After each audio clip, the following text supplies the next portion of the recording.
Welcome to the video tutorial of GreenCloud VPS. Today, we will show you how to change administrator username in Windows VPS.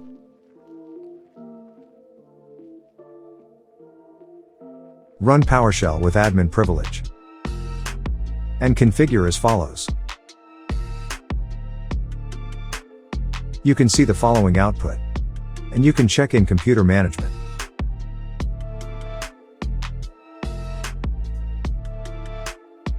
Open the command prompt as administrator. To change your administrator username, you type the following into the command prompt and press enter. Here, our username is GreenCloud admin now and we want to rename it GreenCloud. And you can check in computer management. When you're done, reboot Windows and you can log in with the new username. Press at the same time the Windows key and R. Then type netpluis in the Run dialog box. Click OK. In the User Accounts window that appears, make sure the users must enter a username and password to enter. This computer option is checked. Select the local account for which you want to change the username and click on the Properties button.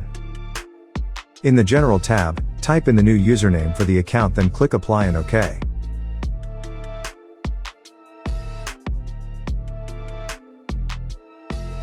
Run Server Manager. Click Tools and Computer Management. Open Local Users and Groups, and click Users on the right pane. Right-click Administrator and select Rename on the right pane. Then, change any name you want. After that, the administrator's name will be changed.